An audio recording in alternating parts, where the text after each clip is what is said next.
Shalom saya ucapkan untuk kita sekalian. Saudara yang kekasih di dalam nama Tuhan, baiklah pada saat ini kita mau siapkan hati kita mau beribadah, kita mau memuji nama Tuhan. Sebelum kita masuk dalam ibadah kita, saya undang kita semua untuk bangkit berdiri. Kita ambil waktu untuk masuk dalam saat teduh.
Ibadah kita pada saat ini dimulai hanya di dalam nama Bapa, Anak, dan Roh Kudus. Amin.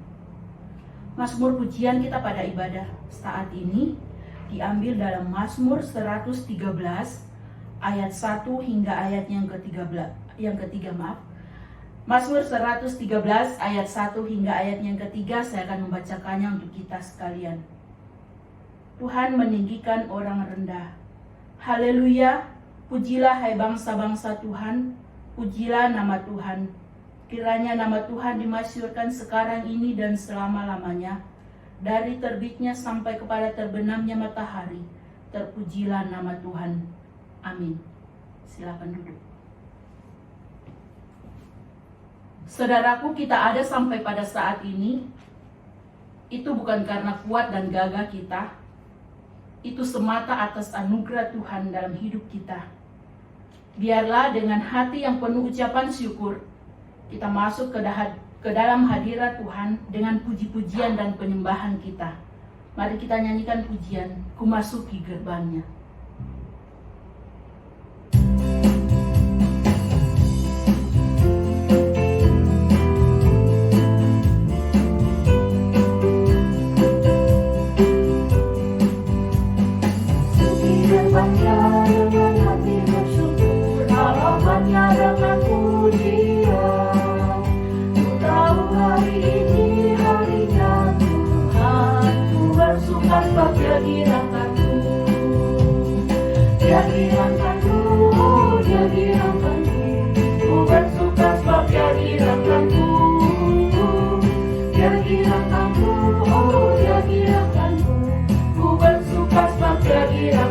Sekali lagi kita nyanyikan pujian ini.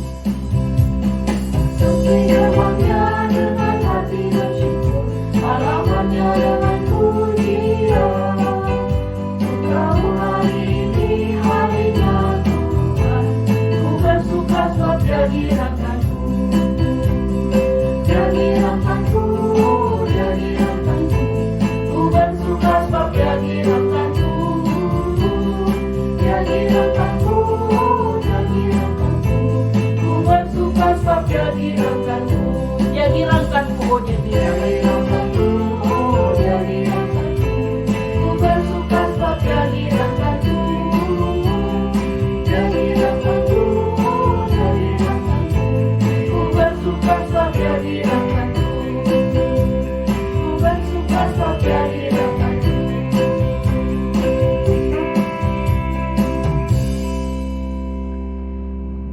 Tuhan, inilah kerinduan setiap hati kami untuk kami terus memuji dan menyembah-Mu. Biarlah hati kami seluruhnya boleh menyatakan kasih Tuhan. Kuberikan hatiku.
Saudaraku yang dikasihi di dalam nama Tuhan, tiba saatnya kita akan masuk di dalam doa pengampunan dosa dan ucapan syukur kita kepada Tuhan.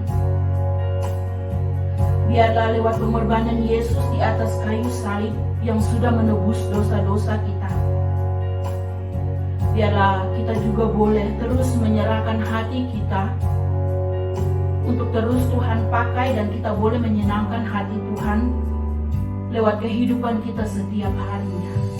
Kita nyanyikan pujian ini, Tuhan ku mau menyenangkan.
Kita bangkit berdiri. Galatia 5 ayat yang ke-13 berkata, saudara-saudara, memang kamu telah dipanggil untuk merdeka. Tetapi janganlah kamu mempergunakan kemerdekaan itu sebagai kesempatan untuk kehidupan dalam dosa. melainkan layanilah seorang akan yang lain oleh kasih. Mari kita berdoa. Teman-teman, mari hari ini kita kembali datang kepada Tuhan. Kita mau menyerahkan, kita mau mengakui segala dosa dan kesalahan kita di hadapan Tuhan. Galatia 5 tadi jelas mengatakan bahwa memang kita sudah merdeka, memang kita sudah menang atas dosa. Tetapi jangan sampai kita terus-menerus hidup di dalam dosa. Jangan sampai kita menggunakan kesempatan untuk merdeka ini untuk terus hidup dalam dosa. Mari sama-sama kita buka suara, kita mohon ampun, kita menyatakan segala kesalahan kita kepada Tuhan. Mari kita buka suara.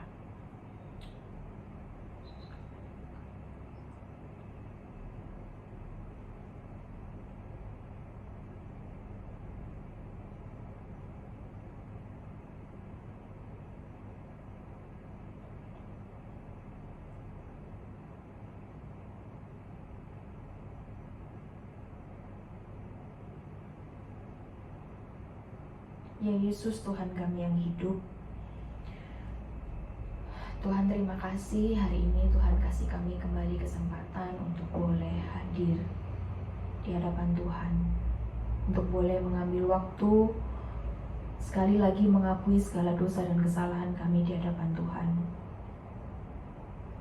Tuhan terima kasih, kami bersyukur untuk kebaikan Tuhan yang gak pernah habis dalam kehidupan kami. Biarlah ya Tuhan kami boleh terus merasakan itu, sehingga kami boleh menyadari betapa harusnya kami itu bersyukur sama Tuhan, betapa harusnya kami itu berterima kasih lebih lagi sama Tuhan. Tuhan, walaupun sudah mungkin berapa lama kami menjadi Kristen, menjadi pengikut Kristus, sampai hari ini Tuhan kami masih bergumul dengan kelemahan kami masih bergumul dengan dosa-dosa kami. Tuhan, kiranya kami hadir hari ini, kami mau mohon ampun akan segala kesalahan dan dosa kami. Baik itu dosa perkataan kami, dosa pikiran kami, dosa perbuatan kami. Tuhan, kiranya Engkau kembali sucikan kami, kuduskanlah kami ya Tuhan. Tuhan, bantu kami Tuhan untuk melepaskan diri dari dosa-dosa kami. Bantu kami untuk menjadi hidup benar di hadapan Tuhan. Bantu kami ya Tuhan untuk sungguh-sungguh menjadi manusia baru, ciptaan baru yang sesuai dengan kehendak Tuhan. Terima kasih ya Bapa, terima kasih Yesus, terima kasih ya Kudus. Hanya dalam nama Yesus kami berdoa. Amin.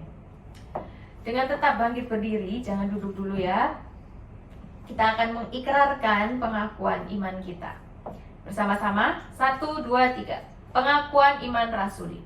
Aku percaya kepada Allah, Bapa yang Maha Kuasa, yang Khalik langit dan bumi, dan kepada Yesus Kristus, anaknya yang tunggal Tuhan kita, yang dikandung dari Roh Kudus, lahir dari anak darah Maria, yang menderita sengsara di bawah pemerintahan Pontius Pilatus, disalibkan, mati dan dikuburkan, turun ke dalam kerajaan maut. Pada hari yang ketiga, bangkit pula dari antara orang mati, naik ke surga, duduk di sebelah kanan Allah, Bapa yang Maha Kuasa.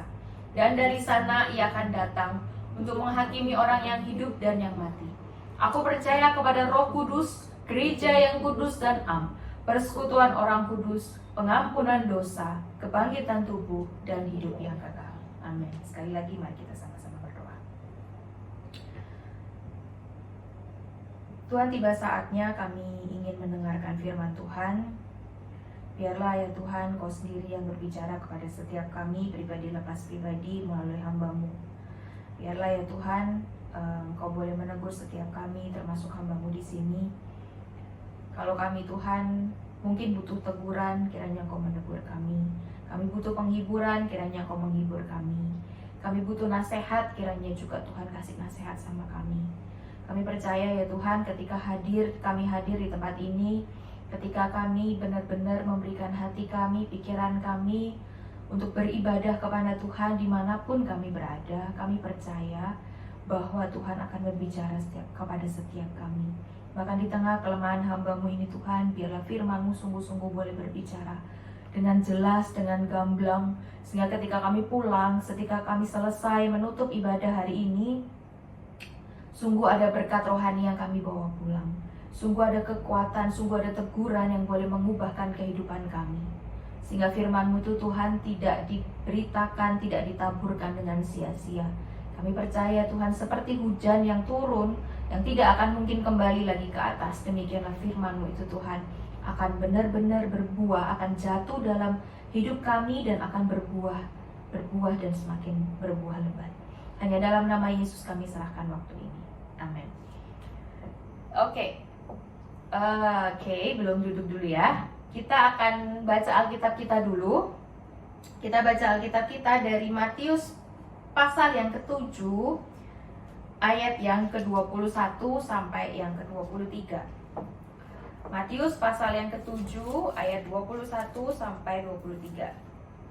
Oke. Yang di rumah juga jangan duduk dulu, karena kalau kita duduk ya, apalagi kalau udah di rumah, duduk posisinya agak setengah tidur, saya yakin gak akan bertahan lama. Oke, kita baca bersama-sama ya. Ayatnya pendek, cuma 3 ayat. Kita sambil berdiri semuanya kita baca bersama-sama ya. Sudah siap? 1, 2, 3. Bukan setiap orang yang berseru kepadaku, Tuhan, Tuhan, akan masuk ke dalam kerajaan surga, melainkan dia yang melakukan kehendak Bapa-Ku yang di surga. Pada hari yang terakhir, banyak orang akan berseru kepadaku, Tuhan, Tuhan, bukankah kami bernubuat demi namamu, dan mengusir setan demi namamu, dan mengadakan banyak mujizat demi namamu juga. Pada waktu itulah aku akan berterus terang kepada mereka dan berkata, aku tidak pernah mengenal kamu, enyahlah daripadaku, kamu sekalian pembuat kejahatan. Ya, silakan duduk. Nah, Bapak Ibu Saudara sekalian, kalau misalnya nih ya, kalau saya bilang, kalian tahu nggak, aku ini salah satu kelebihan yang aku punya adalah, ini bukan sombong ya, tapi percaya nggak sih kalau aku ini itu pinter masak? Kira-kira kalian percaya nggak? Feli mulai ketawa, agak nggak percaya mungkin ya. Alin juga. Oke, nggak ada yang percaya sama saya di sini ya, saudara-saudara. Mungkin yang online mungkin lebih percaya sama saya. Saudara, kalau ada misalnya saya ngomong kayak gitu ya, mungkin kita akan ya oke lah, agak percaya, agak nggak percaya gitu ya. Terus kita lihat mungkin umurnya segini, perempuan, tinggal sendirian, kayaknya sih kemungkinan sih bisa dipercaya lah. Bisa lah masak, walaupun masak mie, pokoknya bisa lah dikit-dikit gitu ya. Tapi kalau untuk pintar masak, oke, kita pikirkan lagi. Tapi saudara, kalau misalnya kalian mendapati saya, ternyata saya nggak bisa masak nasi. Saya klaim bahwa saya itu pintar masak, tapi saya nggak bisa masak nasi. Udah tadi agak ragu, sekarang semakin ragu, bukan? Udah gitu, ternyata ketika mungkin kalian lebih mendapati lagi ketika saya itu nggak bisa nyalain kompor aja, saya nggak tahu gimana caranya. Saudara bisa percaya nggak kalau saya itu pintar masak? Nggak langsung yakin ya? Yakin banget ya kalau ini ya? Nah saudara, ini cuma cerita, tapi saudara, saya bisa masak kok. Enggak, bukan itu yang penting ya. Saudara, demikian saudara-saudara, kalau misalnya kita punya klaim sesuatu, tapi yang menjadi kenyataan, yang dilihat sama orang, itu tidak sesuai dengan klaim yang kita katakan, maka kita akan susah untuk percaya, orang akan susah percaya dengan apa yang kita katakan, bukan? Demikian juga kalau kita bilang kita ini orang Kristen, tapi kita itu cuman omdo, tahu omdo nggak ya? Omong doang, nggak ada apa yang kita lakukan, nggak ada buktinya, nggak pernah saat teduh, berdoa juga nggak pernah, hidupnya nggak ada bedanya sama yang lain, nggak pernah ke gereja lagi, cuman KTP-nya aja yang Kristen. Biasanya orang tuh bilang gini, dia itu loh, misalnya ya, ada satu kasus, kamu tahu nggak, dia itu tukang gosip, tahu nggak? Padahal dia itu Kristen loh. Sering nggak dengar itu? Ya mungkin bukan cuma tukang gosip sih. Misal, kamu tahu, dia itu ambil duit di kantor loh, dia itu nyempil duit di kantor loh, padahal dia itu Kristen loh. Sering nggak dengar kayak gitu? Saudara, itu membuat kekristenan, menjadikan orang Kristen tuh sebagai halah, Kristen ya sama aja lah kayak yang lain, gak ada bedanya. Apa sih bedanya Kristen sama enggak? Toh sama, orangnya juga gitu. Toh sama orangnya suka gosip, orang-orang Kristen juga suka bohong, orang-orang Kristen juga suka nipu di mana-mana. Banyak kasus orang Kristen yang menipu. Pengikut Kristus, Kristen tapi nggak Kristen. Pengikut Kristus tapi nggak seperti Kristus. Saudara, gampang sekali kita itu menjadi orang Kristen. Itu cuma berpikir, ya pokoknya aku doaku adalah kayak misalnya saya pernah ngobrol sama orang, ngajakin orang untuk mengenal Tuhan, ya kan? Terus dia jawabnya gini, saudara. Kan saya bilang, jangan lupa berdoa ya Ai, gitu. Iya, Ai ini tiap hari kok berdoa. Ai itu tiap hari berdoa. Terus saya tanya kan, berdoanya sama siapa Ai? Berdoa sama Tuhan Yesus, dia bilang gitu. Terus Tuhan Yesusnya gimana? Ya pokoknya Ai bilang Tuhan Yesus dan sebagainya. Saudara, orang Kristen itu bukan cuma orang yang berdoa menyebut nama Tuhan Yesus, demikian langsung kamu disebut Kristen. Bukan berarti ketika kamu berdoa, kamu Tuhan Yesus bla bla bla bla, berarti kamu Kristen. Enggak segampang itu. Saudara, kalau misalnya kita sebagai orang Kristen yang mungkin udah berapa lama ya kita menjadi Kristen, kita mungkin tahu bahwa yang diminta Tuhan, seperti yang dikatakan oleh firman hari ini, bukan setiap orang yang berseru kepadaku Tuhan, Tuhan akan masuk ke dalam kerajaan surga. Ada lagunya kan? Bukannya orang yang berseru Tuhan, Tuhan, itu kan? Ya kita kalau misalnya berseru Tuhan, Tuhan, semua orang juga bisa berseru Tuhan, Tuhan. Semua orang juga bisa berdoa bilang Tuhan Yesus. Itu bukan hal yang susah.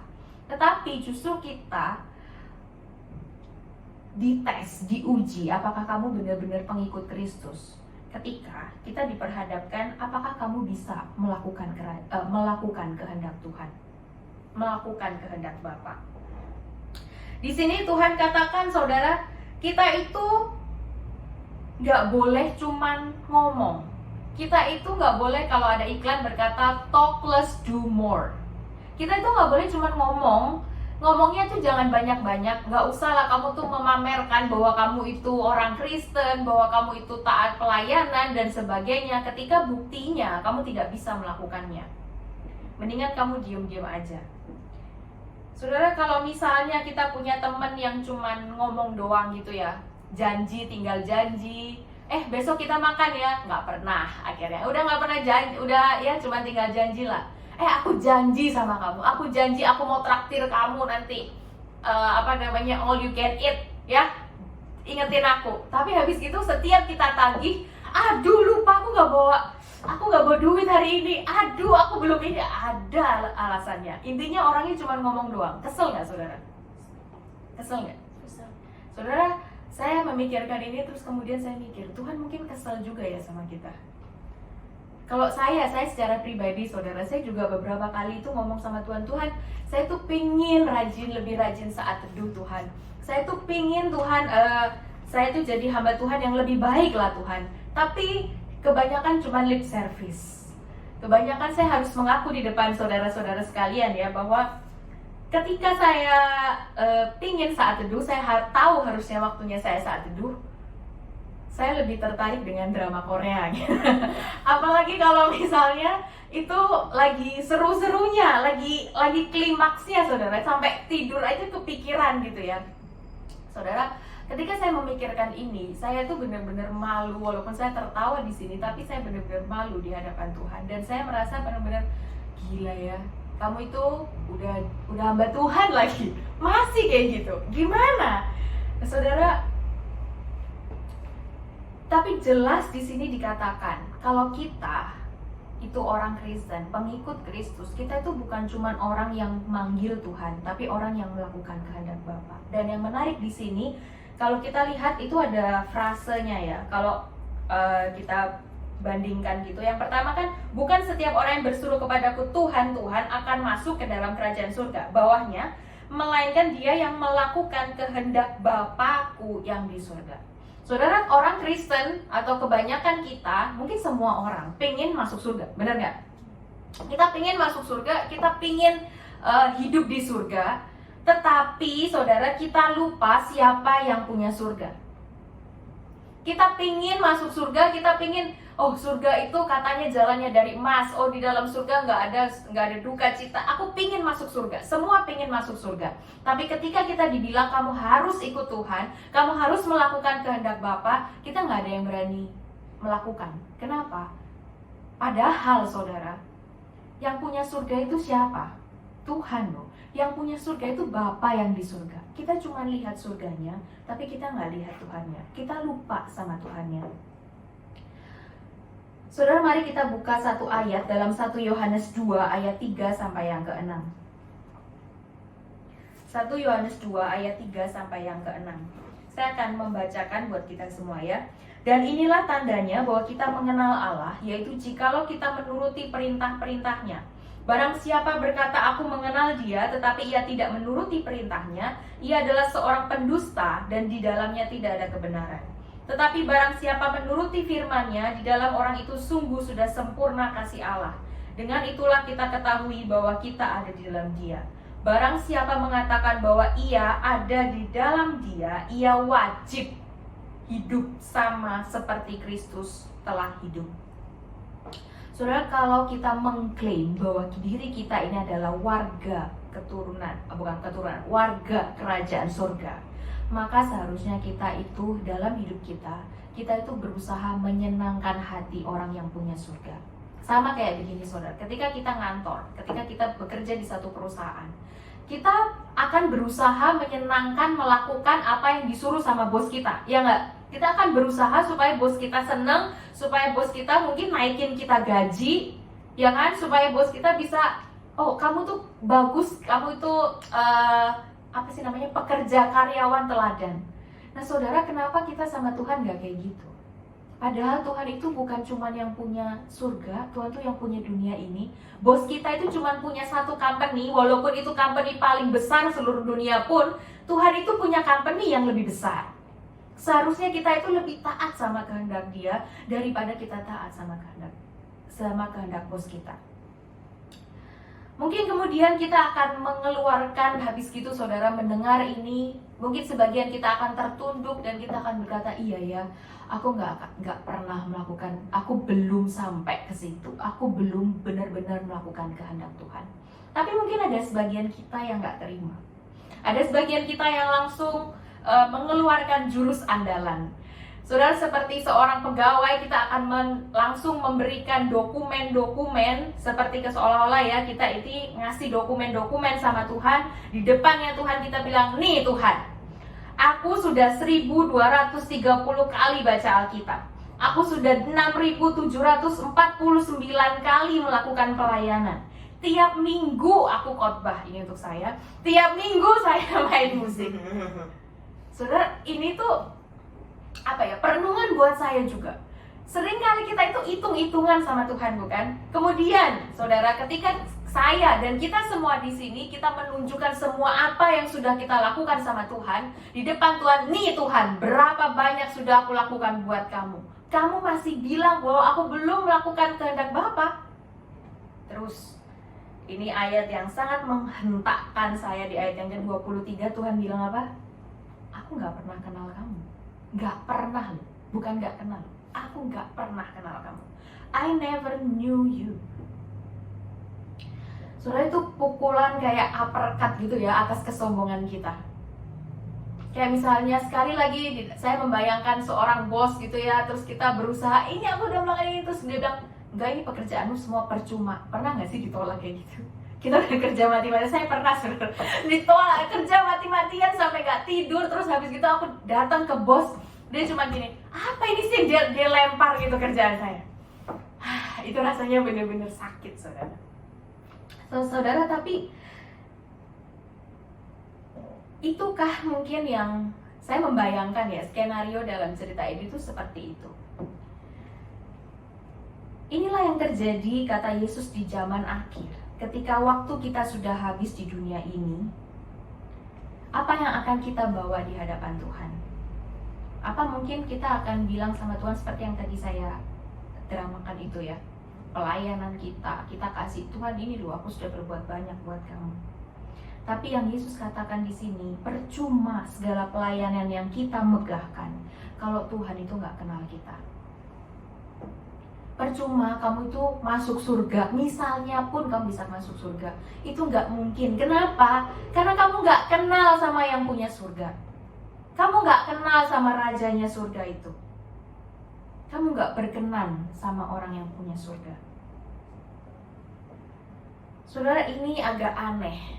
Kalau kita lihat ya di ayat yang ke-21 tadi Tuhan bilang kita harus melakukan kehendak Bapa.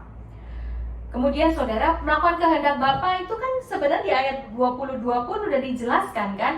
Dia bilang bahwa aku tuh sudah bernubuat buat Tuhan. Aku sudah mengusir setan demi nama Tuhan. Aku udah buat mujizat demi nama Tuhan. Saudara, bukankah itu melakukan kehendak Bapa? Bukankah itu pekerjaan yang baik? Tadi saudara-saudara, kalian bisa cek di dalam Kisah Para Rasul 19 ayat 13 sampai 16 atau Wahyu 13 ayat 13 sampai 14. Di situ dijelaskan bahwa hal-hal supranatural seperti ini itu bukan cuma dilakukan oleh orang-orang yang memiliki kuasa dari Tuhan. Bukan cuma para rasul. Bahkan kalau kita lihat di pasal di ayat-ayat yang itu, kita akan melihat bahwa itu pun pekerjaan setan. Setan tuh pun bisa memberikan itu.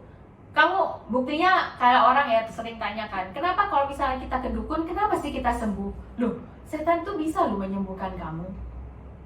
Tapi ya kamu harus ada apa sih namanya? Kalau saya nggak tahu itu bahasa Indonesia, ada tumbalnya, itu bahasa Indonesia ya. Harus ada tumbalnya. Sehingga saudara, ketika kita berkata, aku tuh udah bernubuat, aku udah melakukan hal-hal supranatural, itu belum tentu dari Tuhan. Bisa saja saudara, saya juga sering kan akhir-akhir ini ya, khususnya di masa-masa COVID ini, banyak banget kan orang bernubuat. Ya nggak sih, kalian pernah dapet nggak? Banyak orang bernubuat, banyak orang bilang dia bisa melakukan mujizat dan sebagainya, saudara. Saudara, saya pribadi saya bukan menolak, tapi saya juga nggak terlalu percaya. Kenapa? Karena itu sangat subjektif. Karena kita nggak tahu dia itu benar atau enggak. Ya kan, kita nggak ngerti. Dan kebanyakan yang saya dapat, menurut saya itu nggak benar. Apalagi yang udah orang bernubuat itu, saya nggak percaya sama yang seperti itu. Nah saudara, banyak orang sekarang itu berusaha untuk seolah-olah kelihatan spiritual. Mungkin kita yang ada di sini, kita mungkin nggak bisa sih. Ya saya nggak tahu, mungkin ada teman-teman yang bisa melakukan mujizat atau bisa mengusir setan dan sebagainya. Tapi mungkin kita di sini nggak sehebat itu, kita nggak se-wow itu. Tapi mungkin kita melakukan kegiatan yang lain, kayak misalnya pelayanan lah, kita doain orang lain dan sebagainya. Kita merasa bahwa setelah kita melakukan semua itu, kita sudah cukup. Kita sudah cukup Kristen. Mungkin orang-orang itu bisa melihat bahwa, wih gila, Alin ini loh rajin banget. Felicia, Ali tiap 2 minggu sekali datang ke gereja. Tiap 2 minggu sekali pelayanan. Wow, hebat sekali. Orang akan melihat itu. Dan kita itu nggak bisa menilai spiritual orang. Kita nggak bisa menilai apakah dengan Alin, dengan Feli atau Ali tiap minggu misalnya ke gereja, atau mungkin tiap hari gitu, ada yang orang yang ke gereja gitu ya. Ada kan kalau di Jakarta atau di Indonesia itu banyak, karena ada Senin komisi ini, Selasa komisi itu, biasanya ada orang-orang yang ikut setiap komisi. Ya, saudara, kita tidak bisa menilai bahwa seseorang itu benar-benar Kristen, benar-benar pengikut Kristus dari kegiatan yang dia miliki. Walaupun saya nggak bilang bahwa oh ya udah kalau gitu nggak usah ikut, nggak juga saudara. Maksudnya adalah ketika orang itu cuma bisa melihat itu dan orang akan menilai oke, dia itu orang Kristen yang baik gitu ya. Tapi Tuhan itu tahu hati kita. Tuhan itu tahu apa yang sebenarnya kita pikirkan. Tuhan itu tahu kenapa kamu pelayanan begitu giat. Kalau memang kamu mengerjakan semua untuk Tuhan, itu baik. Tapi ketika kamu mengerjakan semuanya itu untuk membodohi diri kamu sendiri, kamu berkata, aku melakukan pelayanan ini untuk Tuhan, tapi pada kenyataannya, misalnya karena aku lagi nggak ada kerjaan, jadi aku ikut aja. Karena aku lagi butuh nih berkatnya Tuhan, aku ikut aja. Kalau itu semua saudara, kalau itu terus-menerus yang kita lakukan, kalau misalnya pelayanan kita, apapun yang kita lakukan, kita bilang demi nama Tuhan itu, atas dasar alasan-alasan itu, saudara, mungkin ketika nanti kita pulang, ya kalau kita pulang ya, ketika kita ketemu Tuhan nanti, Tuhan akan bilang, aku nggak kenal kamu, aku nggak pernah kenal kamu. Saudara, ini ayat yang benar-benar kayak apa ya, menyakitkan gitu buat orang, mungkin buat kita, atau mungkin kita merasakan itu, saya nggak tahu. Tapi di sini saudara, bukan untuk menyakitkan kita saja, tapi untuk membangunkan kita, untuk menyadarkan kita. Hai, kalau kamu itu yakin bahwa kamu itu adalah warga kerajaan surga, seharusnya kamu nggak melakukan itu. Itu dilakukan oleh orang-orang yang nggak kenal sama Tuhan. Saudara, Roma 4 ayat 2 berkata, kita buka dulu ya, Roma 4 ayat yang kedua. Roma 4 ayat yang kedua berkata demikian, sebab jikalau Abraham dibenarkan karena perbuatannya, maka ia beroleh dasar untuk bermegah, tetapi tidak di hadapan Allah. Saudara, kita semua di sini tahu, ketika kita dikasih badge, dikasih titel sebagai warga kerajaan surga, itu bukan karena perbuatan yang kita punya. Abraham itu bukan karena dia lebih baik daripada yang lain, dia dipanggil Tuhan bahkan menjadi bapa orang percaya, no, tapi karena kemurahan Tuhan. Abraham aja yang orang sebesar itu gak bisa bermegah karena perbuatannya, apalagi kita. Saudara, kalau Tuhan kenal kita, Tuhan tahu kita, itu anugerah. Kenal di sini tuh bukan berarti tahu, tapi ada relasi yang intens. Tentu saudara, Tuhan itu kenal setiap manusia, ya kan? Masa dia ciptakan sendiri, dia nggak kenal siapa dia? Tentulah dia ciptakan, dia tahu ini Alin, dia tahu ini Feli, dan dia tahu ini Ali, dia tahu ini Cynthia. Tentu dia tahu. Tapi saudara, kenal di sini artinya adalah ketika Tuhan bilang, aku tidak kenal engkau, artinya adalah orang ini, orang yang ditolak sama Tuhan ini bukanlah umat Tuhan. Bukan termasuk di dalam warga kerajaan surga. Bukan termasuk di dalam murid-murid Tuhan. Kenapa? Karena murid-murid Tuhan itu pasti orang-orang yang dekat sama Tuhan. Murid-murid Tuhan itu yang terus belajar sama Tuhan. Murid-murid Tuhan itu jaminan keselamatannya bukan atas berapa banyak yang sudah dia lakukan buat Tuhan. No, bukan itu. Jaminan keselamatan orang percaya itu adalah ketika mereka mendapatkan keselamatan melalui kematian Kristus dan menjadi ciptaan baru melalui kebangkitannya. Jaminan keselamatan kita bukan apa yang kita lakukan, tetapi apa yang Tuhan sudah lakukan. Contoh gampangnya saudara, untuk ngecek diri kita secara pribadi ya. Masihkah hati kita itu gelisah ketika kita itu nggak saat teduh? Masihkah hati kita itu gelisah ketika kita nggak ibadah setiap minggu? Masihkah hati kita gelisah kalau kita itu mulai ngomel, kemudian kita mulai lelah sama pelayanan, kita bilang, aduh Tuhan, kenapa sih aku harus tiap minggu pelayanan? Kita gelisah nggak kenapa kita ngomel? Atau kita, aduh ya udahlah, ngomel itu wajar, aku udah tiap minggu harus pelayanan. Gila be, capek tau. Masihkah kita itu gelisah saat kita itu berdosa di hadapan Tuhan? Saudara, saya yakin kok. Saya yakin kita itu tahu sebenarnya mana yang benar, mana yang enggak. Apalagi yang kita yang udah lama jadi Kristen. Tapi masihkah dosa itu waktu mau muncul sama kita tahu kita salah, itu masih bikin hati kita gelisah nggak? Atau kayak ya sudah, aku melakukan dosa kayak biasa, nggak ada rasa bersalah. Saudara, sekali lagi bukan apa yang kita lakukan, tetapi apa yang sudah Tuhan lakukan dalam hidup kita. Sehingga saudara, ketika kita katakan bahwa kita adalah anak-anak Tuhan, seharusnya kegelisahan itu terjadi ketika kita nggak melakukan kehendak Bapa. Dan seharusnya anak-anak Tuhan itu bangun, bukan cuma tidur dan bukan cuma menerima kelemahan kita. Ibrani 11 ayat yang ke-6 berkata, tetapi tanpa iman tidak mungkin orang berkenan kepada Allah. Sebab barang siapa berpaling kepada Allah, ia harus percaya bahwa Allah ada dan bahwa Allah memberi upah kepada orang yang sungguh-sungguh mencari Dia. Saudara, ketika kita dikenal dan mengenal Tuhan, di situ kita benar-benar dimampukan untuk melakukan kehendak Bapa. Jadi jangan dibalik, saudara. Jangan dibalik kita berusaha untuk melakukan kehendak Bapa, kita berpikir bahwa itu adalah kehendak Bapa, kita melakukan jeripayah seolah-olah itu untuk Bapa, tapi kenyataannya terakhirnya Tuhan bilang, aku gak kenal kamu. Tapi iman Kristen itu terbalik. Iman Kristen itu kamu dikenal dulu sama Tuhan, kamu dipilih dulu sama Tuhan. Seperti Yohanes bilang, kamu tuh dipilih sama Tuhan, bukan kamu yang pilih Tuhan, tapi Tuhan yang pilih kamu. Kemudian kita bisa tahu, kita menerima Tuhan, kemudian kita bisa memahami apa kehendak Allah. Dan tugas orang Kristen adalah melakukan kehendak Bapa. Kita dimampukan untuk melakukan kehendak Bapa. Saudara, karena itu saudara, kita ketika dibilang bahwa kita harus melakukan kehendak Bapa, itu bukan sebagai satu hal yang berat yang harus kita lakukan, tapi itu sebagai hal yang otomatis kita lakukan. Kenapa?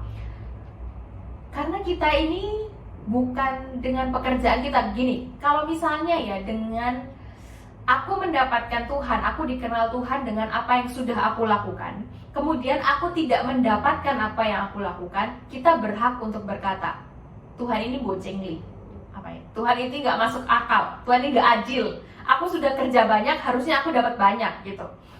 Tapi saudara, kenyataannya tuh balik. Tuhan itu udah berbuat banyak sama kamu, tapi yang kita kasih sama Tuhan itu sedikit, bahkan mungkin nggak ada. Jadi sebenarnya yang bocengli itu kita, yang nggak masuk akal dan yang nggak adil itu kita, yang keterlaluan itu kita. Saudara, kita rindu menyenangkan hati Tuhan, bukan?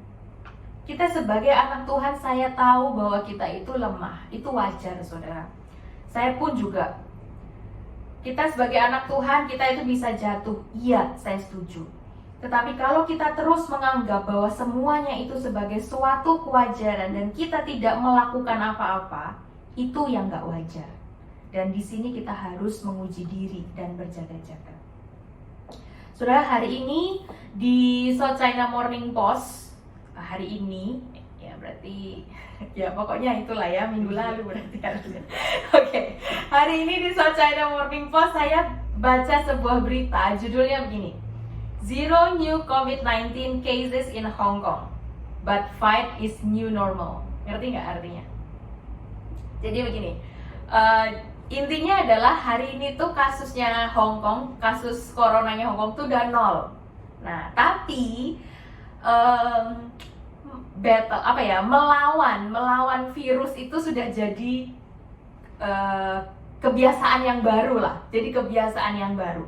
Kayak misalnya contohnya itu kita udah kebiasaan pakai masker gitu ya. Walaupun udah beberapa kali kan kayaknya udah 0 ya kan di sini, tapi semua orang masih pakai masker, semua orang masih pakai dikit-dikit tetap cuci tangan, dikit-dikit tetap pakai hand sanitizer, terus kayak pulang masih langsung bajunya semua dicuci dan sebagainya. Jadi seolah-olah mereka itu battle kita, pertempuran kita akan virus ini belum selesai, walaupun sudah dinyatakan 0 di Hong Kong, ya kan? Saudara, kalimat ini menggelitik saya. Saudara, kalau kita yang fight for virus itu sampai sebegitunya, sampai sudah jadi kebiasaan yang baru buat kita. Demikian juga ketika saudara kita menerima Yesus sebagai Tuhan dan Juru Selamat kita. Kita itu kayak udah dibasuh, kita yang dulunya, kita itu dulu terus melawan dosa, gak habis-habis, gak selesai-selesai, dan kita kalah terus saudara. Terus sekarang kita itu dimampukan sama Tuhan untuk kita menang. Kalau mungkin bisa dikatakan kasusnya itu 0, kasus dosa itu sebenarnya 0, tapi saudara, pertempuran itu masih berjalan. Tapi kita itu sudah, habit kita untuk melawan dosa itu udah kita stop. Padahal kita masih ada bergelimang, masih berkecimpung dalam dunia yang penuh dosa. Sehingga gak heran kalau kita itu kalah, saudara.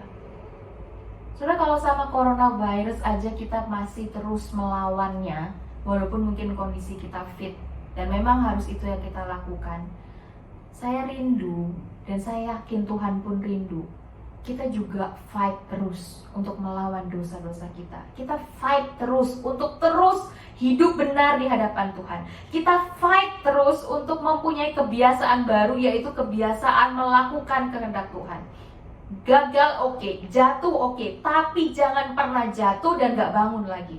Bangun. Jangan pernah kita berkata, Tuhan aku udah bener-bener gak sanggup, aku udah berkali-kali aku jatuh misalnya dalam dunia porno, dalam dunia pornografi, dan aku udah coba dan aku gak bisa, aku menyerah. No, itu bukan perkataan anak Tuhan. Perkataan anak Tuhan adalah kamu jatuh, kamu lemah, tapi kamu harus bangun, kamu bisa. Bukan karena kamu bisa, tapi karena Tuhan yang memampukan kita. Dan karena Tuhan yang memampukan kita, gak ada alasan lagi bagi kita untuk berkata, aku gak bisa. No, kita bisa. Tuhan sudah membebaskan kita dari dosa. Tetapi perjuangan melakukan kehendak Allah itu adalah new normal buat kita. Kebiasaan yang baru buat kita. Marilah saudara, saya tutup khotbah pada hari ini dengan mengajak kita semuanya untuk benar-benar memikirkan, untuk benar-benar fight. Ini adalah kebiasaan baru yang baik, bukan ketika kita berjuang melawan dosa. Jangan biarkan kebiasaan baru itu membuat kita lengah. Jangan hilangkan kebiasaan itu. Terus kita jalankan sampai akhir. Sehingga ketika kita pulang, Tuhan itu menyambut kita dan Tuhan akan bilang sama kita, wah, anakku yang aku kenal sudah pulang. Mari kita berdoa. Tuhan, terima kasih untuk firman-Mu ya Tuhan, yang menguatkan kami sekali lagi pada hari ini. Firman-Mu yang sekali lagi menegur kami ya Tuhan.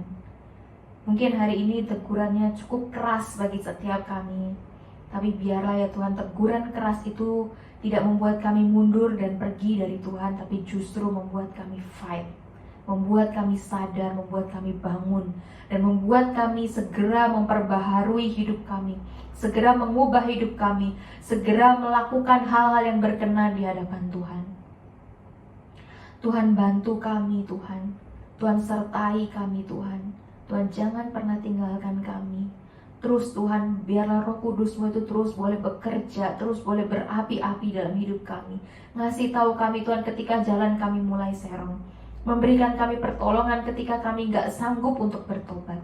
Memberikan kami pertolongan ketika Tuhan, mungkin pada waktu kami mau melakukan kehendak Tuhan ternyata gak semudah itu. Banyak sekali halangan, banyak rintangan, banyak orang yang berusaha untuk menghindarkan kami dari kami melakukan kehendak Bapa itu. Tuhan, ampunilah, tolonglah kami Tuhan. Tolong bantu kami untuk fight terus Tuhan. Kiranya Bapa, mulai hari ini walaupun firman-Mu berhenti berbicara, tapi firman-Mu ini boleh terus berbicara kepada setiap kami Tuhan. Melalui saat teduh kami, melalui mungkin doa kami, melalui waktu-waktu kami bersama dengan Tuhan, bahkan mungkin melalui kegiatan-kegiatan kami, pekerjaan-pekerjaan kami. Biarlah terus kami ingat siapa kami ini Tuhan, dan terus kami ingat bahwa kami adalah orang-orang yang sudah dikenal oleh Tuhan. Oleh karena itu kami punya kewajiban, kami harus melakukan kehendak Bapa. Hanya dalam nama Yesus kami berdoa. Amin.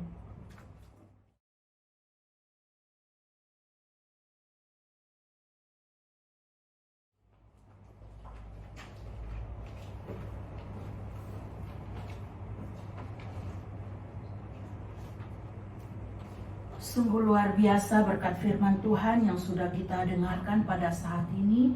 Ada pelajaran dan teguran yang sudah kita dengarkan. Biarlah teguran itu boleh menjadi pedoman kita untuk kita terus berusaha melakukan kehendak Tuhan dalam kehidupan kita. Bersama-sama juga kita ucapkan terima kasih kepada Evangelis Cynthia yang sudah membawakan firman Tuhan. Tuhan kiranya akan memberkati hambanya dan juga memberkati kita sekalian. Saudaraku, dalam pujian yang keempat ini dikatakan, Tuhan, ku persembahkan hidupku hanya kepadamu. Biarlah ini menjadi suatu pengakuan kita untuk terus kita mempersembahkan hidup kita kepada Tuhan. Mari kita nyanyikan pujian ini, ku persembahkan hidupku.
Mari kita kembali berdiri. Kita akan berdoa untuk beberapa pokok doa. Mungkin teman-teman di sini ada pokok doa yang mau didoakan? Ada? Oke, kalau nggak ada, mari sama-sama kita berdoa untuk beberapa pokok doa ya. Yuk kita tundukkan kepala kita. Yang pertama, Bapak Ibu Saudara sekalian, tak henti-hentinya kita berdoa untuk corona ya. Jangan lupa kita tidak berhenti untuk berdoa buat corona. Kita bukan berdoa buat penyakitnya aja, tapi kita berdoa buat setiap orang yang mungkin terkena dampaknya. Bukan cuma dampak kesehatan, tapi juga dampak ekonomi, khususnya di Indonesia. Kita juga tahu bahwa dampak keamanan. Dan di tempat-tempat lain, saudara, kalau kita lihat di Amerika, khususnya di Australia, banyak terjadi rasisme yang terjadi di China juga demikian. Jadi banyak dampak yang diakibatkan oleh corona ini. Mari kita doa, kita serahkan sama Tuhan supaya semua masalah ini boleh cepat selesai. Saya rasa mungkin setelah corona selesai, mungkin penyakitnya selesai, tapi dampak yang diakibatkan itu belum tentu selesai, masih mungkin panjang. Kita berdoa di dalam masa-masa ini, kita berdoa untuk setiap orang yang bergumul. Mungkin kita tahu orang-orang yang sedang bergumul baik dalam masalah ekonomi, dalam masalah keamanan, mungkin dalam masalah dia kehilangan seseorang. Mari kita sama-sama sebutkan, kita berdoa untuk mereka. Mari sama-sama kita buka suara, kita berdoa.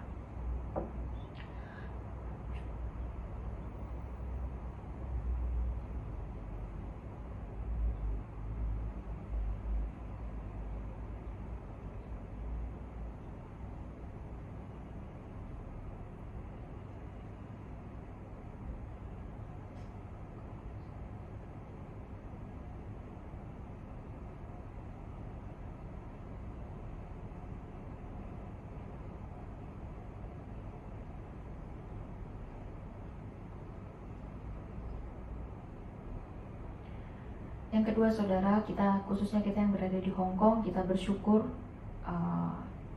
ya keadaan corona boleh di sini keadaannya boleh membaik, tapi seperti yang dikatakan di berita tadi, biarlah kita juga tetap awas diri, kita tetap berjaga-jaga, kita nggak lengah, tetap menjaga kesehatan. Kita bersyukur, kita mau berdoa sama Tuhan, kita bersyukur untuk mungkin pemerintah, kita bersyukur untuk setiap masyarakat yang juga boleh membantu pemerintah. Ya, kita bersyukur untuk keadaan Hong Kong hari ini. Mari sama-sama kita buka suara, kita bersyukur kepada Tuhan.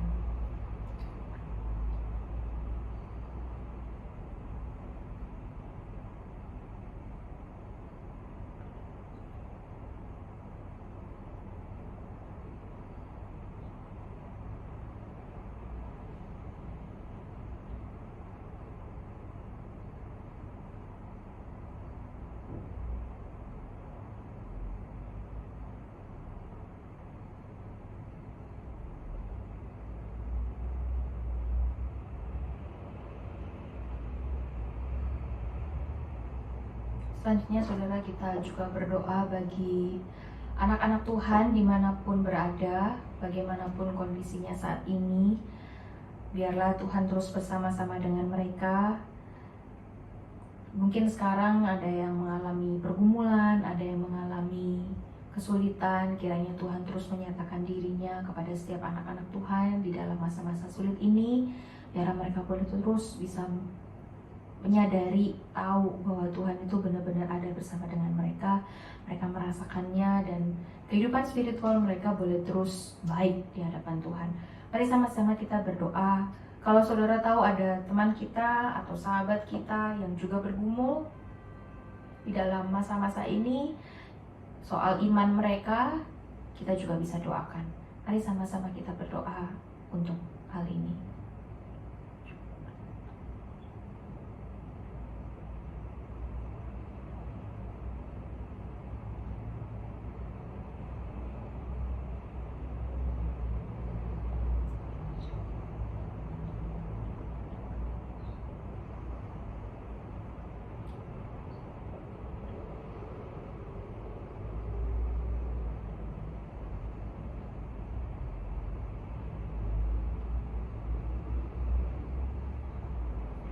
Tuhan, kami menyerahkan setiap pokok-pokok doa kami hari ini ke dalam tangan Tuhan.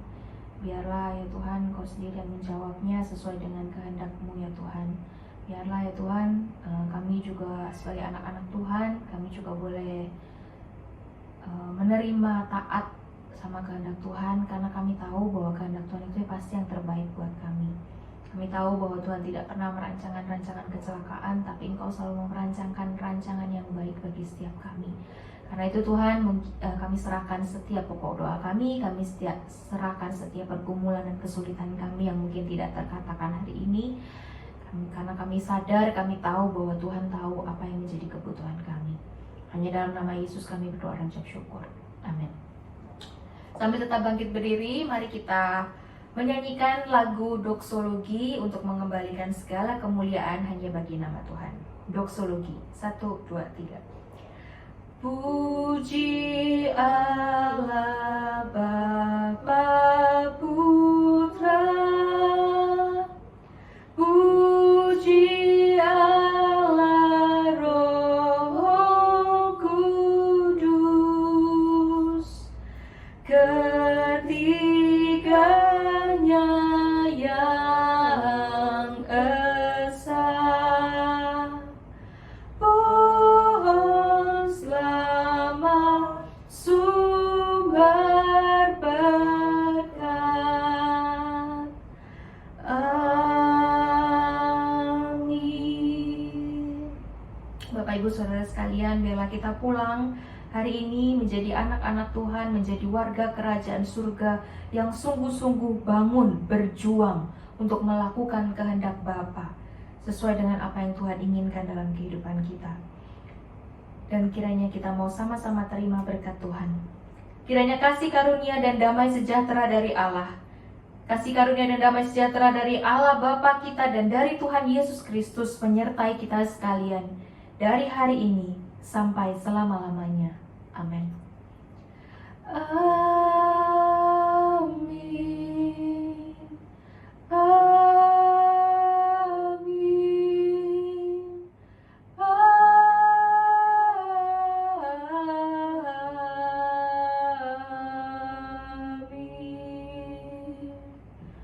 Amin.